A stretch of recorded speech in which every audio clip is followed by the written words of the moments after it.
स्वागत है आप सभी लोगों का मेरे YouTube चैनल कंपटीशन शिक्षा में। इस वीडियो में मैं बात करने वाला हूं आरआरबी एनटीपीसी ग्रेजुएट लेवल का एग्ज़ाम जो 5 जून से लेकर के 24 जून के बीच कराया गया, उसका रिजल्ट कब तक आ रहा है। ठीक है, आप लोगों को इसके रिजल्ट का बहुत बेसब्री से इंतज़ार है, तो आप लोगों का इंतज़ार है जो बहुत जल्द अब समाप्त होने जा रहा है। ठीक है, जो मैंने इसमें डेट बताया है कि रिजल्ट कब तक आप लोगों का आ जाएगा, उसी में आप लोगों का रिजल्ट आ रहा है। ठीक है, तो आप लोग बिल्कुल अब तैयार हो जाइए CBT 2 को देने के लिए, क्योंकि CBT 1 के रिजल्ट को लेकर के उस पर रिजल्ट तिथि पर जो है मोहर लग चुकी है। ठीक है, और इस वीडियो में मैं आप लोगों को सभी जोन वाइज CBT 1 के लिए कैटेगरी वाइज अलग अलग कट ऑफ बताने वाला हूं। जितना मैंने CBT 1 के लिए सभी जोन के लिए कट ऑफ बताया है, अगर आपके उतने मार्क्स आ रहे हैं तो बिल्कुल आप निश्चिंत हो जाइए, आपको CBT 2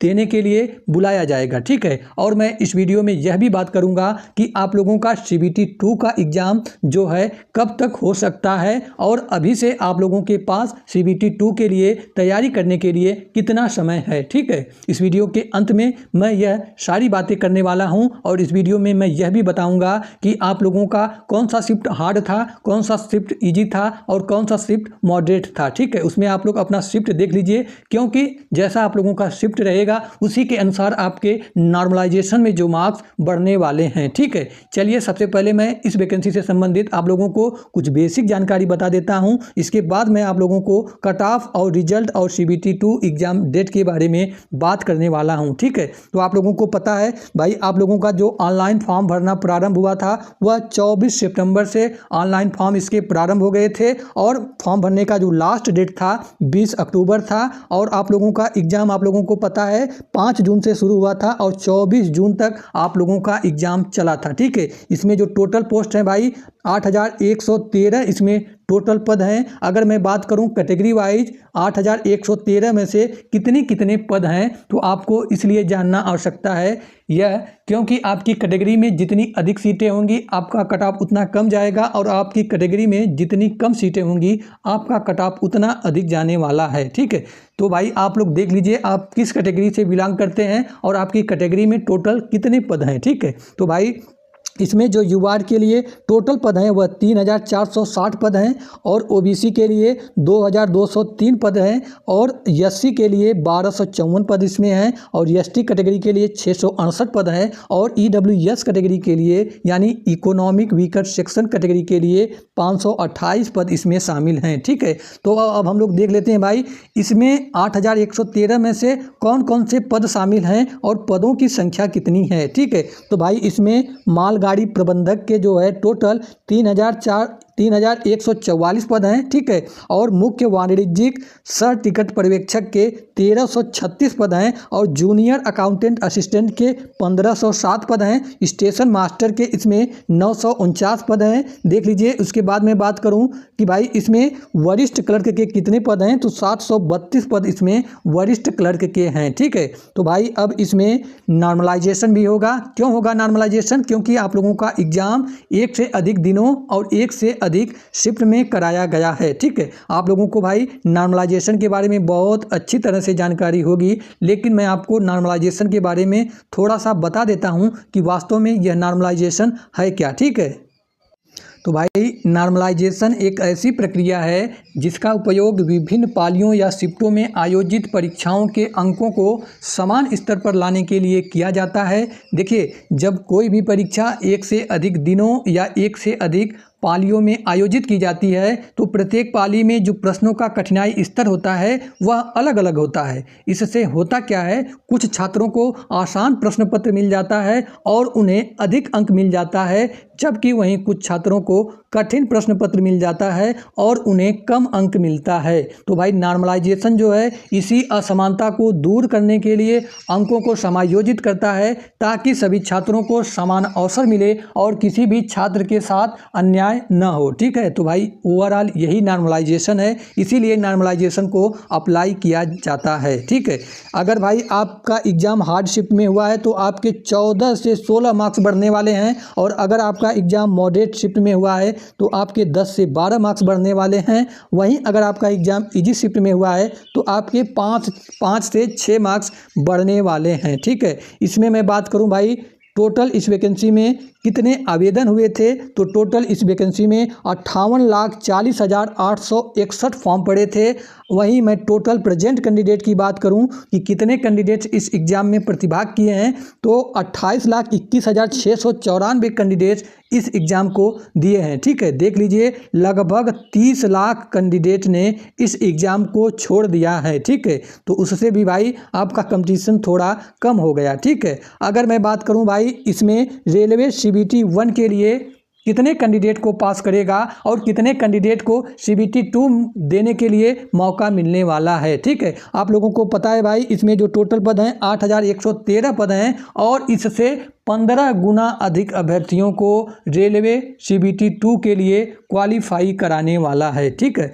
मैं बात करूं जब इसमें हम लोग 8,113 में 15 से मल्टीप्लाई कर देंगे तो 1,21,695 कैंडिडेट आ रहे हैं CBT 2 के लिए, ठीक है। तो यानी 1,25,000 के आसपास कैंडिडेट को CBT 2 के लिए क्वालिफाई कराने वाला है, ठीक है। अगर मैं बात करूं भाई कि आप लोगों के एग्ज़ाम का लेवल क्या रहा, आप लोगों ने जो एग्ज़ाम दिया तो आप लोगों के एग्ज़ाम का लेवल मॉडरेट टू हार्ड की कैटेगरी में शामिल है, ठीक है। आप लोगों का पेपर भाई बहुत आसान नहीं था, हालांकि कुछ प्रश्न ज़रूर आसान थे, लेकिन वह सभी पेपरों में ऐसा देखने के लिए मिलता है, ठीक है। क्योंकि कुछ प्रश्न हमारे इजी होते हैं और कुछ प्रश्न भाई मॉडरेट होते हैं, कुछ प्रश्न जो है हार्ड होते हैं, ठीक है। इसी 3 प्रकार के प्रश्नों को मिला करके कोई भी पेपर जो है तैयार किया जाता है, ठीक है। वहीं मैं बात करूं आप लोगों के एग्ज़ाम में जो टोटल क्वेश्चन पूछे गए थे 100 क्वेश्चन पूछे गए थे, जिसमें मैथ से 30 क्वेश्चन पूछे गए थे और रीजनिंग के 30 क्वेश्चन पूछे गए थे, और GK और GS के टोटल 40 क्वेश्चन पूछे गए थे, ठीक है। हालांकि बहुत कैंडिडेट ने मैथ और रीजनिंग में अच्छा स्कोर किया है, लेकिन GS में उनका स्कोर जो है कम है, ठीक है। वहीं मैं बात करूं जो मैथ के 30 क्वेश्चन पूछे गए थे उसका लेवल क्या रहा, मॉडरेट था, और 30 क्वेश्चन जो रीजनिंग के पूछे गए थे उसका भी लेवल मॉडरेट रहा था, और GK और GS के लेवल की मैं बात करूं तो भाई उसका जो लेवल था वह हार्ड था, ठीक है। क्योंकि भाई GK और GS का कोई था नहीं है कहाँ से पूछे, यह तो भाई अथाह है, ठीक है। जितना हम लोग पढ़े उतना भाई GK और GS के लिए कम ही है, ठीक है। तो मोस्टली कैंडिडेट इसमें भाई ये जो 40 क्वेश्चन GK और GS के हैं उसमें अच्छा नहीं कर पाए हैं, ठीक है। चलिए अब इसके बाद मैं बात कर लेता हूँ कि सभी जोन का जो है कैटेगरी वाइज कितना कितना कट ऑफ जा सकता है, ठीक है। देखिए इसमें भाई 2 जोन शामिल हैं, एक रेड जोन है, एक ग्रीन जोन है, ठीक है। रेड जोन इसलिए है क्योंकि अगर आपने रेड जोन से फॉर्म अप्लाई किया है तो आपके जो CBT 1 के कट ऑफ हैं वह थोड़े अधिक जाने वाले हैं ग्रीन जोन की अपेक्षा, ठीक है। क्यों? क्योंकि जो रेड जोन में फॉर्म डालने वाले कैंडिडेटों की संख्या अधिक होती है, ठीक है। वह जो है इस जोन से अपनी नौकरी को करना चाहते हैं, ठीक है। इसलिए वहाँ पे फॉर्म अधिक पड़ता है, और जो रेड जोन में जो जोन शामिल है उसका कट ऑफ भी थोड़ा अधिक जाता है, ठीक है। चलिए सबसे पहले मैं जान लेता हूँ भाई कि रेड जोन से कौन कौन ऐसे जोन हैं जो रेड जोन में शामिल हैं। आप लोग देख लीजिए आप लोगों ने किस जोन से अपने फॉर्म को अप्लाई किया था, आप रेड जोन में शामिल हैं या ग्रीन जोन में शामिल हैं, ठीक है। तो भाई रेड जोन में जो जो जोन शामिल हैं वह है पटना, अहमदाबाद, प्रयागराज, कोलकाता, भोपाल, गोरखपुर, अजमेर, सिलीगुड़ी, मुजफ्फरपुर, ठीक है। ये सभी जो जोन हैं वह रेड जोन में शामिल हैं। अब इसके बाद मैं बात कर लेता हूं भाई ये जो रेड जोन है उसका कैटेगरी वाइज कितना कट ऑफ जा सकता है CBT 2 के लिए, ठीक है। तो मैं बात करूं सबसे पहले अगर आपकी कैटेगरी भाई जनरल है यानी आपकी कैटेगरी UR है तो आपके अगर 66 से 68 मार्क्स बन रहे हैं, रा मार्क्स की मैं यह बात कर रहा हूँ, आप लोग ध्यान में रखिएगा, ठीक है। नॉर्मलाइज्ड स्कोर की मैं बात यह नहीं कर रहा हूँ, ठीक है। अगर आपके आपके रा मार्क्स 66 से 68 मार्क्स हैं, आपकी कैटेगरी जनरल है, तो आप बिल्कुल निश्चिंत रहिए, CBT 2 के लिए आप क्वालिफाई हो जाएंगे। ठीक है, वहीं अगर आपकी कैटेगरी OBC है और आपके अगर 64 से 66 के बीच में रा मार्क्स बन रहे हैं तो बिल्कुल आप निश्चिंत हो जाइए, आपको परेशान होने की आवश्यकता नहीं है। CBT 2 की तैयारी आप लोग शुरू कर दीजिए अगर आपके इतने मार्क्स हैं जितना मैंने बताया है, क्योंकि अगर आप सभी लोग CBT 2 के रिजल्ट की इंतजार करेंगे और तो आप लोग कंपटीशन में बहुत पीछे हो जाएंगे। ठीक है, वही मैं बात करूं, अगर आपकी कैटेगरी EWS है तो आपके अगर 62 से 64 मार्क्स हैं तो बिल्कुल आप सेफ जोन में हैं CBT 2 को देने के लिए। ठीक है, वहीं अगर आपकी कैटेगरी भाई SC है और आपके अगर 56 से 58 मार्क्स हैं तो बिल्कुल आप निश्चिंत रहिए, आपको CBT 2 देने के लिए मौका मिलेगा। ठीक है, वहीं अगर आपकी कैटेगरी ST है और आपके अगर 50 से 52 मार्क्स हैं तो बिल्कुल आप निश्चिंत रहिए, आपको CBT 2 के लिए बुलाया जाएगा। ठीक है, वहीं मैं बात करूं, अगर आपकी कैटेगरी एक्स सर्विसमैन है तो आपकी अगर 40 ठीक है 40 प्लस मार्क्स हैं, ठीक है, तो आप बिल्कुल CBT 2 के लिए सेफ जोन में हैं। ठीक है, तो भाई ये रहा रेड जोन की बात, कैटेगरी वाइज कितना CBT 2 के लिए कट ऑफ जा सकता है। अब उसके बाद मैं बात कर लेता हूं भाई ग्रीन जोन में कौन कौन से जोन शामिल हैं और ग्रीन जोन का कैटेगरी वाइज कट ऑफ कितना जा सकता है। ठीक है, उससे पहले आप सभी लोगों से एक छोटा सा रिक्वेस्ट है भाई कि आप सभी लोग इस चैनल को सब्सक्राइब कर लीजिए और बेल आइकन को ऑन कर लीजिए,